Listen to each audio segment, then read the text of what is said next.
আসসালামু আলাইকুম ও রহমতুল্লাহি অবরকাতুহু। সম্মানিত আমার প্রাণ প্রিয় ছোট্ট বন্ধুরা, আশা করি তোমরা সকলেই ভালো আছো।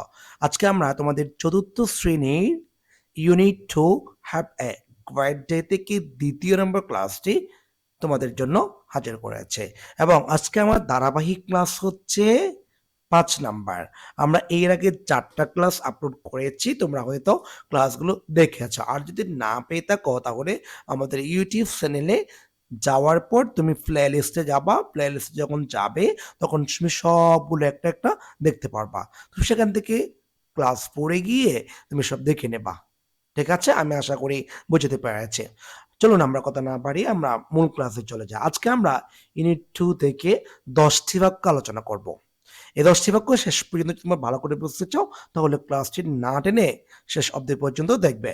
প্রথমত আমরা দেখতে পাচ্ছি এখানে সাবজেক্টের বাক্যের সাবজেক্ট হচ্ছে উই, তারপর এখানে শব্দ দিয়েছে ফ্লে। ফ্লে মানে খেলা করা। তার মানে এখানে সাবজেক্টটি হচ্ছে উই, ফার্স্ট পারসন প্লুরাল। সেক্ষেত্রে আমরা প্রেজেন্ট টেন্সের ক্ষেত্রে আমরা এখানে যেটা ফ্লে আছে এটা ফ্লে বসাবো, বা এই শব্দের সাথে আমরা এস বা ইএস যোগ করতে পারবো না। কেন পারবো না? আমার সাবজেক্টটি ফার্স্ট পারসন প্লুরাল। কখন এস বা ইএস যোগ করতে পারবো?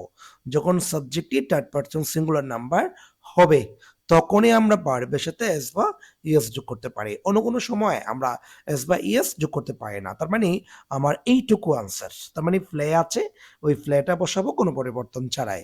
এরপর আমরা বি নাম্বার দেখবো। বি নাম্বারে দেখতে পাচ্ছি সাবজেক্ট হচ্ছে আই, ফার্স্ট পারসন। দেখতে পাচ্ছি an interesting book in class. তো রিড আছে, রিড যেটা আছে আমরা এখানে রিড যেটা আছে ওই রিডটা বসাবো। কেননা আপনার সাবজেক্টটি যদি ফার্স্ট পারসন, সেক্ষেত্রে আপনার ভার্বের সাথে প্রেজেন্ট ইনডিফিনিট টেন্সে কখনো এস বা ইএস যোগ করবে না। শুধুমাত্র সাবজেক্ট যখন থার্ড পারসন সিঙ্গুলার নাম্বার হয় তখন মূল ভার্বের শেষে এস বা ইএস যোগ হয় প্রেজেন্ট টেন্সে। আশা করি আমি আপনাদের বিষয়টি বোঝাতে পেরেছি। এরপর আমরা সি নাম্বার দেখব। আচ্ছা, সি নাম্বারে যে বাক্যটা আমরা দেখতে পাচ্ছি একটু বলুন তো, এই বাক্যের সাবজেক্ট যেটা রাহুল আছে, এই রাহুল হচ্ছে একজন ব্যক্তির নাম। ঠিক আছে? আর ব্যক্তির নাম তো সর্বদা থার্ড পারসন সিঙ্গুলারই হয়, প্লুরাল হয় না। হয় যখন অ্যাপোস্ট্রফি দিয়ে এস যোগ থাকবে। আচ্ছা, এখানে এই শব্দের সাথে কোনো এস বা ইএস যোগ নাই, সাধারণ একটি নাম। সাবজেক্ট থার্ড পারসন সিঙ্গুলার হলে আমাকে মূল ভার্বের শেষে প্রেজেন্ট ইনডিফিনিট টেন্সে এস বা ইএস যোগ করতে হয়। আমরা কি করব? এখানে যেটা শেয়ার আছে এই শেয়ারটা এখানে বসাবো, এটার সাথে একটা এস বাড়াবো। এসটা কেন বাড়ালাম?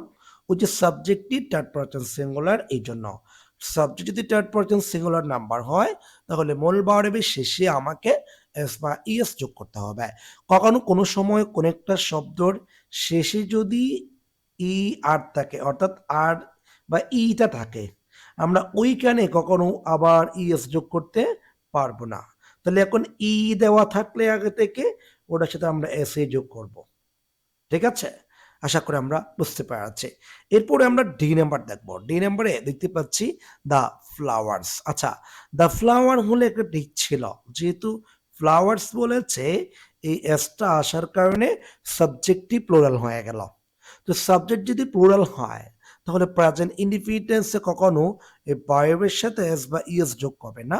তার মানে এখন যেভাবেই আছে আমরা সেভাবে বসিয়ে দেব। আশা করি আমরা বুঝতে পেরেছি। এরপর আমরা ই নাম্বার দেখব। ই নাম্বারে আমরা দেখতে পাচ্ছি আমার সাবজেক্টটা হচ্ছে থার্ড পারসন সিঙ্গুলার। ঠিক আছে? যেহেতু থার্ড পারসন সিঙ্গুলার আছে, আর একটা শব্দ দেখতে পাচ্ছি টুডে, আজ। ঠিক আছে? বর্তমান কাল। আর এখানে বলছে ওয়ার মানে পরিধান করা।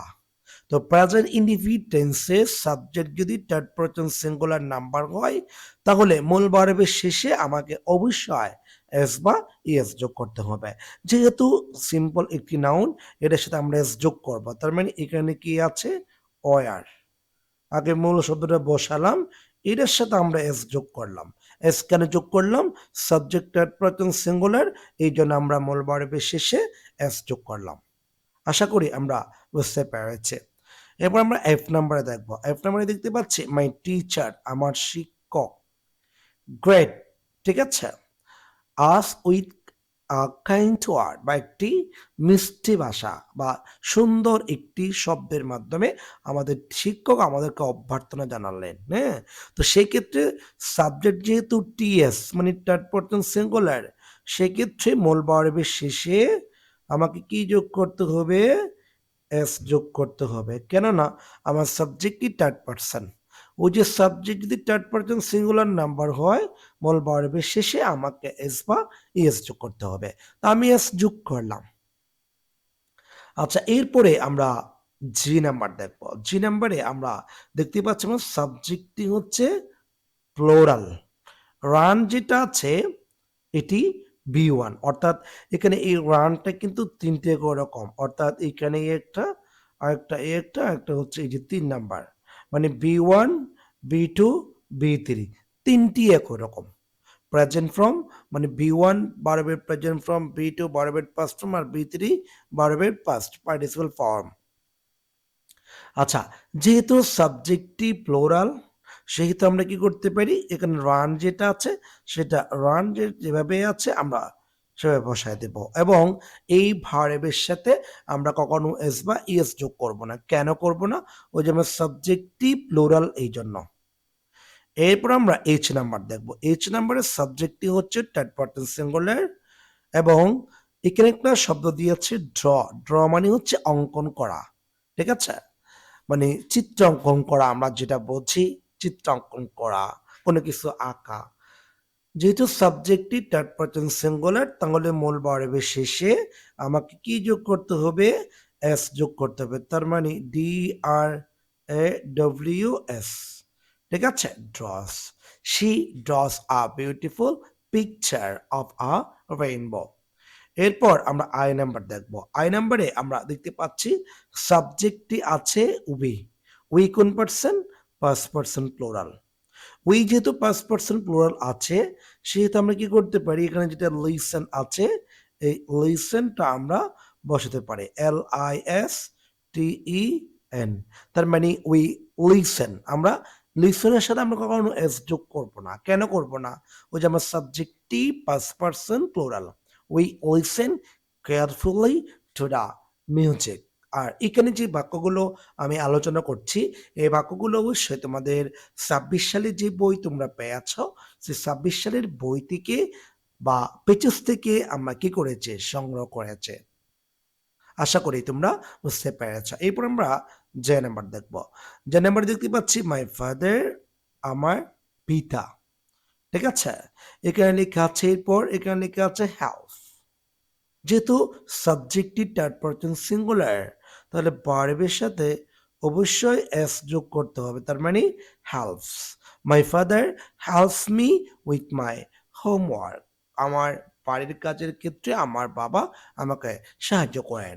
আশা করি আমি ক্লাসটি তোমাদের বোঝাতে পেরেছি। যদি কারো কোনো সমস্যা থাকে বা ক্লাসটি না বুঝে থাকো তাহলে অবশ্যই ভিডিওর কমেন্ট সেকশন খোলা আছে। তোমরা সেখানে জানাবা। আমি তোমাদের উত্তরগুলো দেওয়ার চেষ্টা করব।